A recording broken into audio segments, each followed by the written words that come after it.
What's going on, my favorite earth science class? Hey, look, man, today we've been talking about hydrology for the past week or so. Now we're going to jump into this whole thing about oceans, all right? So when this water falls from the sky, it hits the ground, it runs off.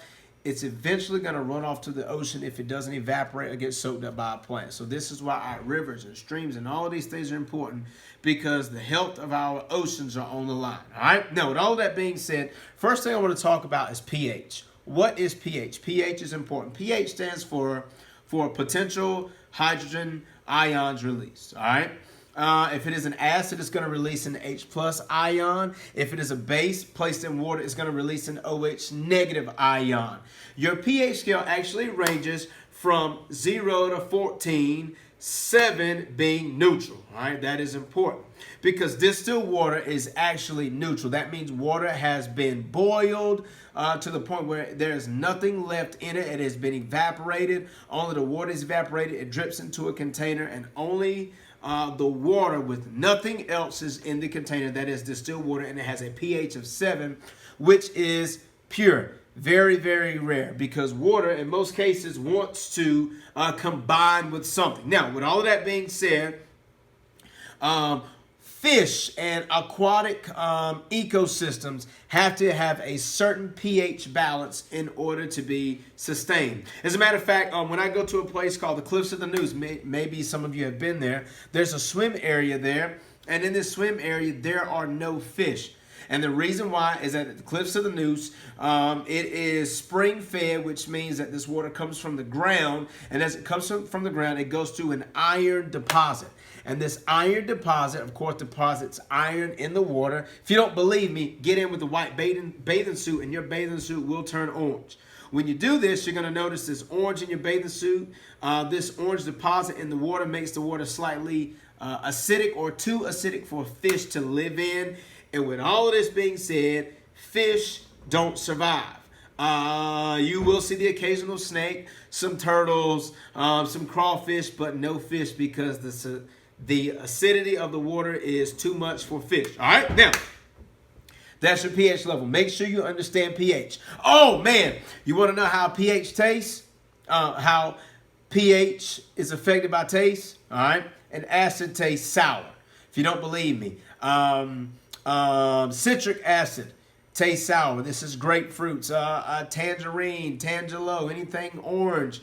It's going to taste sour to a certain degree. On the flip side, bases like baking soda, baking powder, when you taste them, they taste tart. They have like this talky taste, all right? So your pH does have taste to it. The further you are away from 7, the stronger your acid or base. Keep that in mind. So stomach acid is really strong. It has like a pH of 2. It is really strong, and it will burn through like a penny if it's in your stomach, with all of that being said, all right? So take in mind pH account. Now, this is important because along with the pH of water, you also need to know that water is important because water has large amounts of energy. Yes, energy. What do I mean? I'm not talking about like a wave crashing on the shore, carving out our coastline like that. Not just that, but I'm talking about the energy. A couple of days ago, it was really cool inland here in North Carolina.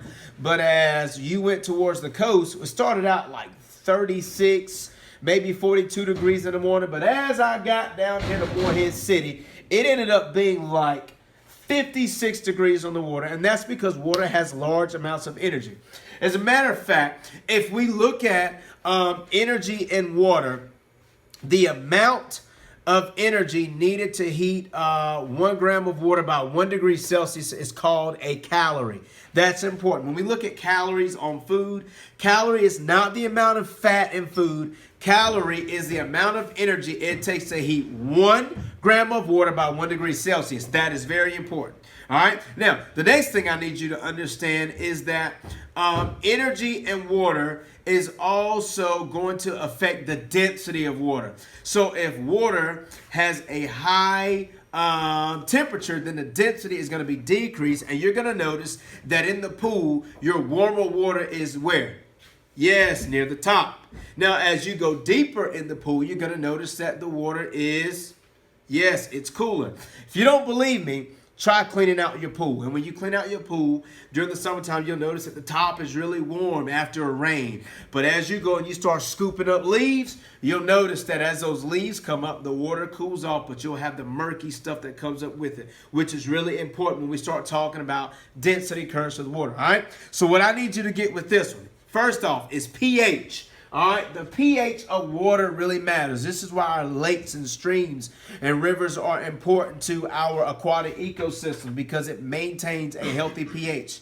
The next thing is that water is important for North Carolina because it sustains our temperature. We have these ocean currents that we're going to talk about in a bit called gyres, all right?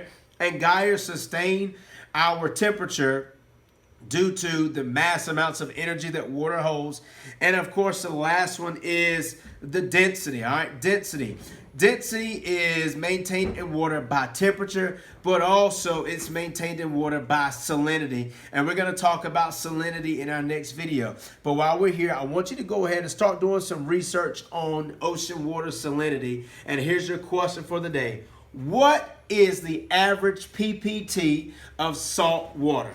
All right, what is the average PPT of salt water? I want you to look it up and start doing some research on it, and you can post this in your next assignment. All right, until then, go back, review this, and I'll see you in a little bit.